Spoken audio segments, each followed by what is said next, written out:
Sejam bem-vindos, pessoal, ao Nelway Labs Tech. Eu sou a Juliana, sou cientista de dados aqui na Nelway. Trabalho na área de Discovery, então estou sempre ali com assuntos mais recentes, né, tentando realmente encontrar soluções ali diferentes para os problemas mais comuns aqui da Nelway. Hoje a gente vai falar de um assunto bem popular aqui, né, que a gente sempre toma cuidado para não cometer esse erro, né, que ele também está vinculado a um erro bem pesado aqui, que a gente sempre tenta evitar em ciência de dados, que é data leakage. E para isso a gente tem 3 grandes cientistas de dados aqui da Nelway. Então, por favor, Júlia, se apresenta um pouquinho. Olá, pessoal. Eu sou a Júlia, sou cientista de dados aqui na Nelway. A gente está alocado na célula de Sales e Marketing. E é isso. Boa, Júlia, obrigada. Camila, outra cientista de dados ali de Sales e Marketing, se apresentei para a gente também. Boa. Oi, gente, eu sou a Camila, sou cientista de dados também aqui na Colmeia de Sales e Marketing e hoje estou atuando como Tech Lead aqui da Colmeia. Legal, Camila. Aleph, conta um pouquinho de você para a gente. Olá, pessoal, meu nome é Aleph Almeida, sou cientista de dados aqui na Nelway também e atuo na Colmeia de Sales e Marketing. Boa, pessoal. Então, como já tinha comentado, data leakage vai ser o assunto de hoje. E é um assunto que gera muitas dúvidas e muitas apreensões, né? Então, todo mundo toma cuidado para evitar, mas sempre tem que estar na cabeça da gente. Uma das grandes perguntas, então, o que seria data leakage? Principalmente na área de ciência de dados, né? Camila, você pode falar um pouquinho para a gente? O que diferencia esse data leakage? O que está vinculado a isso? Claro. Quando a gente geralmente escuta data leakage ou vazamento de dados, né, a gente geralmente pensa mais no contexto ali de segurança da informação, né, que é quando dados de uma companhia são divulgados de forma indevida. Todo mundo aqui, né, já viu essas manchetes de notícias, e-mails de não sei quantas pessoas foram divulgados na internet. E isso é um problema muito sério, né? Mas vazamento de dados ou data leakage, ele também é usado para descrever, né? Esse nome também é usado para descrever um problema muito sério no contexto aqui de ciência de dados e de modelagem de algoritmos de machine learning. Nesse contexto, o data leakage, ele acontece quando a gente usa um dado para treinar o nosso modelo que não necessariamente vai estar disponível no momento da predição. Então, o algoritmo ele aprende com esse dado inesperado.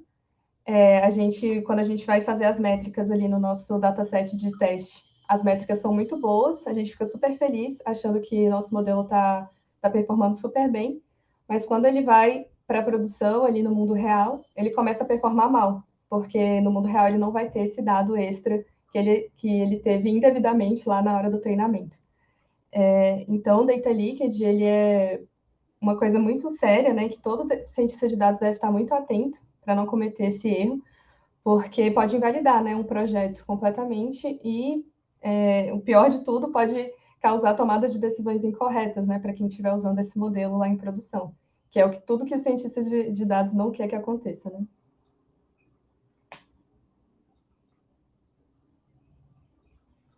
Boa. A gente percebe algumas vezes que não só cientistas iniciantes cometem esse erro, né? Caem nessa trap ali, nessa grande armadilha aqui em ciência de dados. E, Camila, você também pode falar um pouquinho para a gente por que seria uma armadilha tão comum e que a gente acaba caindo nela se não prestar muita atenção? E qual a sua experiência com ele? Como isso está influenciando o seu trabalho atual? Boa, pois é. O data leakage ele é um erro que pode acontecer tanto com os cientistas de dados mais inexperientes quanto com os mais experientes. Ele é um erro tão comum justamente porque é muito fácil ele passar despercebido, né? Se a gente não seguir ali a pipeline certinha do treinamento, a gente acaba deixando isso passar e não consegue detectar ele na hora que a gente está fazendo o modelo, né? Só depois que já está pegando fogo lá em produção. E a gente teve muito contato com isso, percebeu que esse erro era tão comum justamente no nosso processo seletivo, né, aqui da Nelway. Então, aqui, os nossos processos de seleção para novos cientistas de dados tem uma etapa de um teste técnico, que nada mais é do que um desafio, né, de machine learning, que os candidatos têm que resolver ali um problema de classificação. E 90% dos testes que a gente recebe tem esse erro do data leakage. É impressionante, assim, e desde as vagas de cientista júnior até de cientista sênior, a gente encontra essa questão. E realmente passa despercebido, né? A gente viu que até o PyCarrot, que é uma das bibliotecas mais populares ali para automatizar esses fluxos de machine learning, eles caíram nessa armadilha também, na sua primeira versão. E um dos usuários que teve que reportar esse erro para eles poderem corrigir para as versões seguintes, né? Então, realmente, qualquer um tá suscetível, né, a cair nessa armadilha. E foi justamente por isso, né, por essa experiência no nosso processo seletivo, que a gente viu que era um erro tão comum que a gente resolveu trazer esse tema, né, conversar sobre esse tema que é tão importante, né, a gente estar atento, todos os cientistas de dados estarem atentos a ele. Boa, isso ressalta bastante a importância ali da gente estar prestando atenção em todas as etapas, né, que a gente realiza, e que algumas vezes a pressa é inimiga da perfeição ali. É claro que a gente não está buscando a perfeição, mas a gente sempre busca aparar essas arestas ali e não ter esse tipo de questão, né, nos trabalhos. Então, sempre tomando bastante cuidado, algumas vezes revendo o que a gente faz também, né, e sempre chamando os pares para fazer essa revisão também.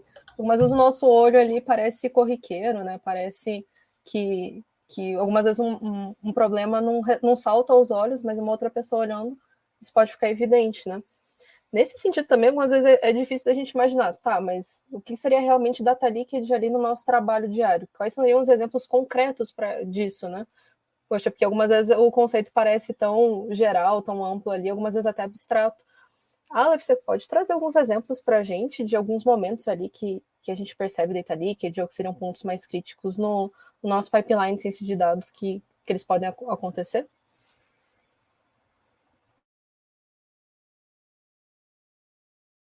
Desenvolvendo um modelo de machine learning, né? Estamos no fundo, tentando resolver um problema de negócio.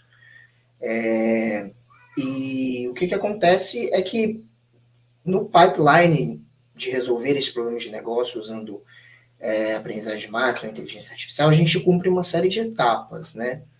Então, a gente geralmente olha ali o dataset que a gente recebe, que está justamente atrelado àquele problema de negócio que a gente está tentando resolver, e a gente performa ali ou executa ali algumas tarefas que são muito comuns na resolução de um problema de data science, num contexto aí de machine learning ou de inteligência artificial. E para nós, de uma maneira assim, clara, nós geralmente trabalhamos com aprendizagem de máquina, a gente tem maneiras de tentar ali avaliar a performance daquele modelo, né, aquele modelo matemático que a gente está usando, desenhando, para modelar ali o fenômeno que a gente está estudando, que é o problema de negócio que a gente está tentando resolver. E uma dessas etapas a gente geralmente divide o nosso dataset numa etapa de treino e numa etapa de teste. Né? Então, essa divisão é uma divisão muito comum, é uma prática muito comum dentro da modelagem em data science, e isso se dá porque a gente quer fazer com que o algoritmo ele aprenda, né, baseado com as informações que a gente disponibiliza para ele, e a gente também quer ver se ele aprendeu de fato, né? A gente quer testar isso, a gente quer saber o quão bom ele está, o quão assertivo ele em responder aquilo que a gente pergunta para ele, que é basicamente resolver o problema de negócio que a gente está modelando, né? Porque isso depois vai para o mundo real, né? Isso vai para as aplicações, isso vai entregar valor para os nossos clientes, então nós queremos saber se ele está fazendo isso de uma maneira correta. E você pode pensar nessa divisão de treino e teste como quando você está ali, né, com um professor, por exemplo, e você está ensinando sobre um dado assunto, você tem os seus alunos, então geralmente o que você faz? Você talvez cria uma lista de exercício ali, disponibiliza para os seus alunos vão treinar aquilo que eles aprendem na sala de aula, é nesse momento que vão surgir as dúvidas, é nesse momento que vão surgir ali os questionamentos, eles vão treinando ali na lista de exercício aquilo que eles estão aprendendo, né?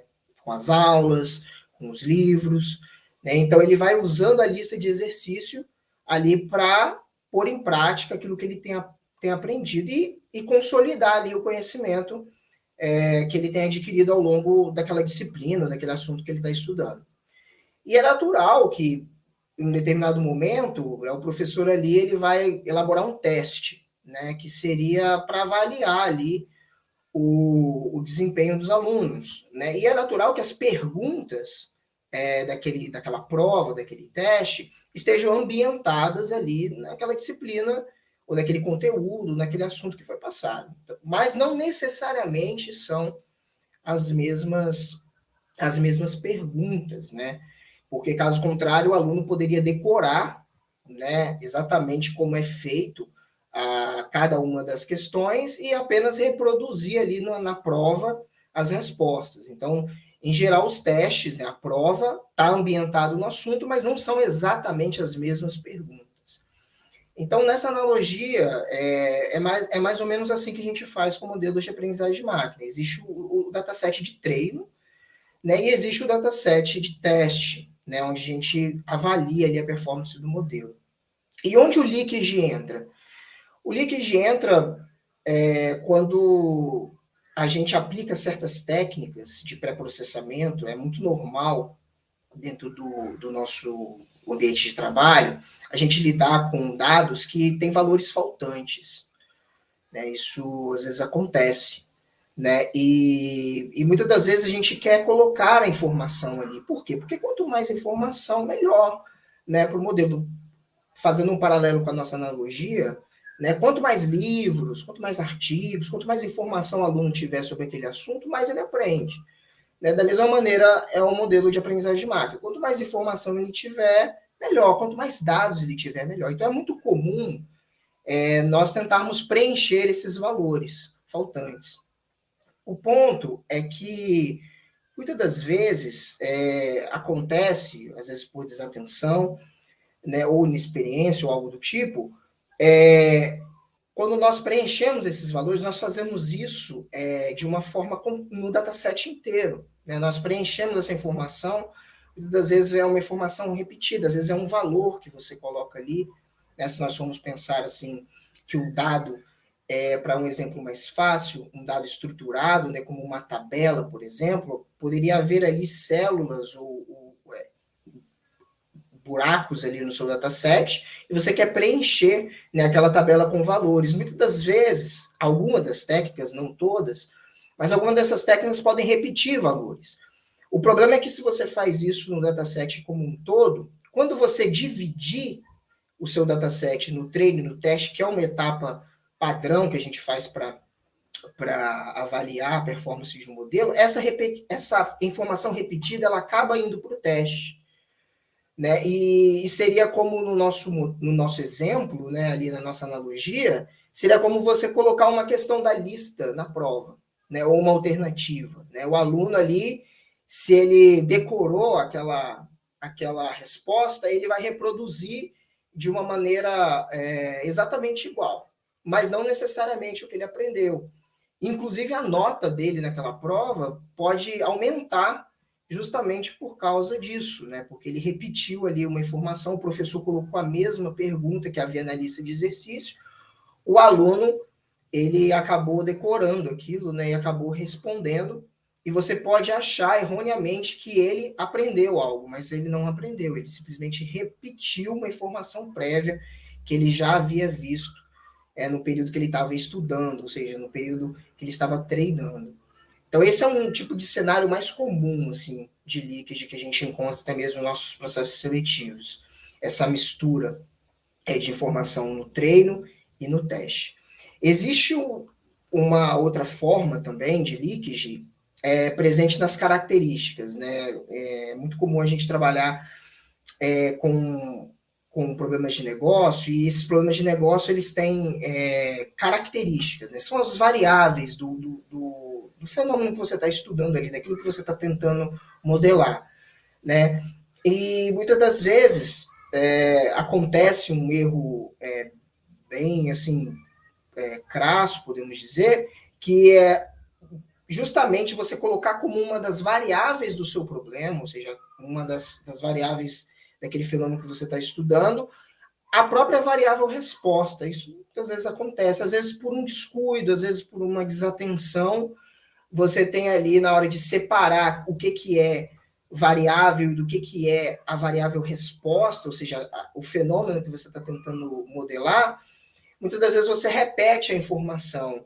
Aí o modelo realmente vai super acertar, né? Porque você já deu a resposta prévia a ele, né? Então, esse é um erro que também acontece. E um outro erro um pouquinho mais sutil, né, que acontece ainda nessa etapa de features, tem a ver com aquilo que a Camila até comentou. Muitas das vezes a gente tem características que elas não vão estar presentes ali no momento em que o modelo vai estar em produção, né, no momento que o modelo vai estar ali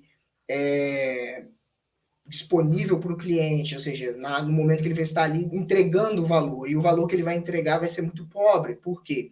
Porque você treinou ele, você fez a modelagem com características que não estão presentes mais, né? Ou características que podem facilmente indicar ali a resposta, né? Imagina, por exemplo, que você está tentando prever uma condição médica, por exemplo, né?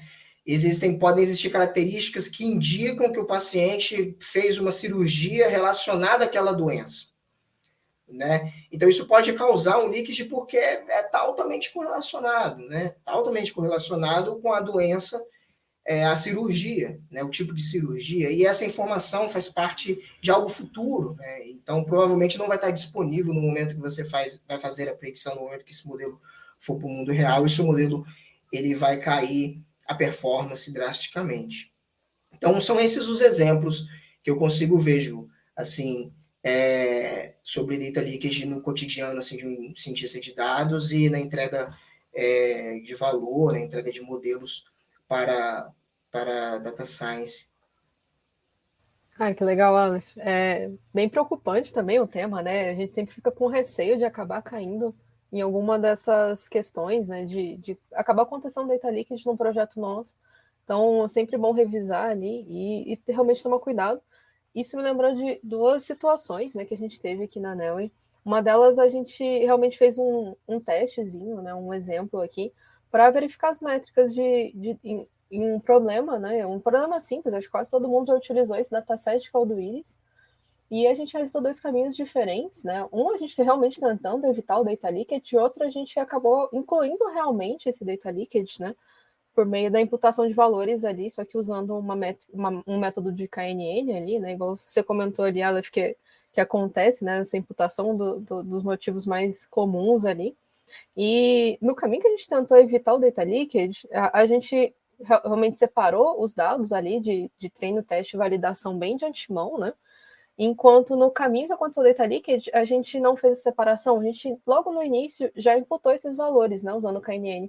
Então, meio que por ele utilizar os vizinhos ali, ele estava vendo vizinhos que tecnicamente ele não teria na hora do treino, né? Então, seriam dados que tecnicamente, ali, na hora que a gente fosse calcular, ele não deveria estar vendo, né? Porque a gente tenta realmente mimetizar uma situação ali em produção, né?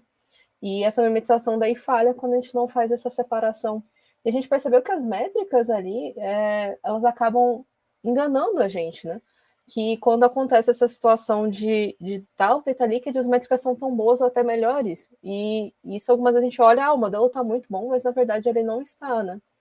Então foi uma situação ali que a gente meio que realmente usando um sandbox ali acabou percebendo isso, né? Mas para trazer realmente esse exemplo. E uma outra situação, algumas vezes ali já fazendo testes unitários, né? Acho que esse é um ponto bem importante, né, de desenvolvimento de software e que dá para colocar dentro de ciência de dados, acho que tem uma importância bem grande. E algumas vezes a gente está gerando funções ali, e algumas vezes é importante fazer testes unitários, porque em um dos projetos a gente acabou fazendo diversos processos ali com os dados, né, de treino, e isso bem antes, algumas vezes até de separar, são testes que a gente percebe que eles não iriam incluir um data leakage, né, realmente manipulação ali das colunas que teoricamente era para ser sem o leakage, mas que ele acabou gerando duplicados do CNPJ. E na hora da gente separar, daí como tem duplicados, um desses duplicados acaba indo, estando tanto no treino quanto numa validação, né, quanto no teste. E isso gera métricas também muito boas e que, na verdade, realmente não refletem a realidade ali, né? E a gente acabou pegando isso num teste unitário que a gente acaba comparando, né? Quando a gente faz o split, ele acabou falando, olha, isso aqui, esse exemplo aqui, no caso eram de empresas, né, com CNPJ, esse exemplo aqui está repetido. Então, é bem importante a gente estar revisando, mas até automatizando essa revisão. E esses são exemplos ali que a gente encontrou na prática, mas pode estar diversos outros, né? Esses são que eu recordo no momento.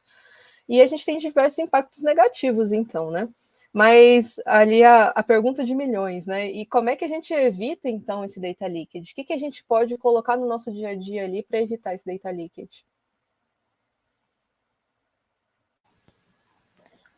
Bom, então acho que a gente viu, né, que o data leakage pode acontecer em diversos cenários, né? Ele pode ser uma armadilha ali, então é importante sempre estar atento, né? Mas algumas dicas que eu acho que a gente pode falar seria a primeira e mais básica seria garantir então que os conjuntos de treino e teste estejam totalmente separados, né? Que eu não tenha nenhum item no treino que também esteja no teste. E é assim como a variável que eu quero modelar, né? Como o Aleph disse, pode acontecer dessa variável estar nessa etapa de treino e isso vai impactar, né, diretamente a performance do modelo. Então, garantir essa separação é a primeira e mais básica dica, né, que a gente pode dar. A segunda é fazer essa divisão de treino e teste antes de qualquer manipulação. Então, como a gente viu, né, a gente usa de técnicas de preenchimento de dados faltantes, por exemplo. Então, essa manipulação, esse cálculo desses dados faltantes, eles preferencialmente devem ser feitos após a divisão do conjunto de treino e teste, né, justamente para a gente garantir essa separação. A terceira dica é fazer realmente uma análise exploratória de dados bem aprofundada, para você entender todos seus atributos, quais estão extremamente relacionados ao atributo alvo, né, que seria ali para predição, se existe esse atributo muito correlacionado, né, entender também da sua aplicação, se, por exemplo, é uma aplicação que depende do tempo e que você está treinando o seu modelo em cima de dados que acontecem, por exemplo, exatamente antes do evento que você quer predizer, né? Então, e que no mundo real não daria tempo de você coletar esse atributo, né, para você poder usar para predizer. Então, você analisar exatamente qual a sua aplicação, qual o seu negócio, como que são essas características, como você coletar essas características no mundo real e não só, né, para treino, né, acabar coletando diversos atributos, só que não são, que não podem ser reproduzidos no mundo real. Uma outra boa prática é você dividir os seus conjuntos não só em treino e teste, como treino e teste, mais validação. Esse conjunto de validação, ele não vai participar dessa etapa de treino e teste, então ele visa garantir justamente essa separação completa desses dados não vistos, né? Desses dados que o pipeline ainda não teve contato, né, com esses dados. Então, esse dataset de validação teria a intenção de simular o mundo real, né? Simular, de fato, como que essas características vão ser coletadas, quais, de fato, estariam disponíveis ali na hora na entrega em produção, né?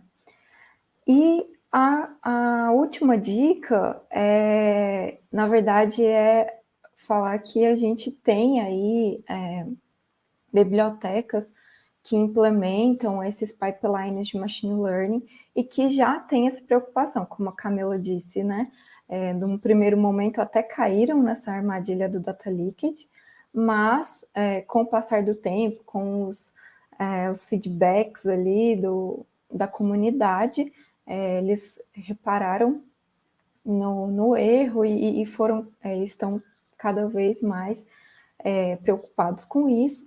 A gente tem, por exemplo, do PyCaret e na sklearn, que também tem a implementação da pipeline, que acaba que são etapas fundamentais aí para modelagem de dados, né? Então, eles já têm esse pipeline preocupado com isso, então utilizar essas pipelines pode ser uma boa prática para evitar o data leakage. Então, pessoal, obrigada aí pela participação de vocês. Obrigada, Camila, Aleph, Júlia. Acho que vocês contribuíram bastante ali para o tema. Super dicas aí foram dadas, pessoal. Prestem atenção que eu acho que tem muita coisa boa. Agradeço demais a atenção de vocês também. Sigam a gente sempre vai estar com notícias novas no mundo de tecnologia. Senta aí o curtir. E obrigada bastante aí pelo tempo de vocês. Recomendo também a leitura, tá? Ali no nosso Medium da Nelway, que também é Nelway Labs Tech ali. A gente sempre vai estar com notícias novas, falando sobre ChatGPT, falando sobre outros assuntos recentes aí de ciência de dados. E é isso, pessoal. Obrigada. Muito obrigada, gente. Valeu pela participação. Valeu, gente. Muito obrigado. Valeu, pessoal. Até mais.